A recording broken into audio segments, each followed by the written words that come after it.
পানীখাইটিত শ্ৰী শ্ৰী তাৰক ব্ৰহ্ম নামযজ্ঞ মহোৎসৱ 17 জানুৱাৰীৰ পৰা দক্ষিণ কামৰূপৰ পানীখাইটি প্ৰাথমিক বিদ্যালয় প্ৰাংগণত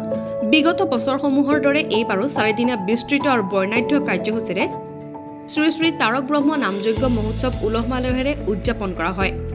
গৌৰ ভক্তবৃন্দৰ পদৰজ প্ৰাৰ্থী পানীখাইটি আঞ্চলিক নামযজ্ঞ সমিতিৰ উদ্যোগত অনুষ্ঠিত হোৱা এই মহোৎসৱত বহু ভক্তই অংশগ্ৰহণ কৰে। পানীখাইটি আঞ্চলিক শ্ৰী শ্ৰী তাৰক ব্ৰহ্ম নামযজ্ঞ মহোৎসৱৰ কমিটিৰ ফালৰ পৰা সকলো অসমবাসীলৈকে ভোগালী বিহু শুভেচ্ছা জনাইছোঁ আৰু আপোনালোকক জনাবলৈ পাই অত্যন্ত সুখী হৈছোঁ যে আমাৰ এই বৃহত্তৰ পানীখাইটি অঞ্চলত বিগত 31 বছৰ ধৰিয়ে আমি শ্ৰী শ্ৰী তাৰক ব্ৰহ্ম নামযজ্ঞ মহোৎসৱ অনুষ্ঠিত কৰি আহিছোঁ। প্ৰতি বছৰে মাঘ মাহৰ 2 তাৰিখৰ পৰা আমাৰ এই অনুষ্ঠানটি আৰম্ভ কৰা হয় আৰু এই অনুষ্ঠানটিত মূলতঃ ভগৱান শ্ৰীকৃষ্ণৰ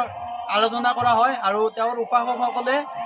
নাম আৰু যজ্ঞ এফালে নাম চলি থাকে আনফালে যজ্ঞ চলি থাকে এনেকুৱা ধৰণে ভক্তসকলে ভগৱান শ্ৰীকৃষ্ণক আৰাধনা কৰে আৰু ভক্তসকলৰ কাৰণে ইয়াত প্ৰায় 6-7 হাজাৰ ভক্তৰ সমাগম হয় আৰু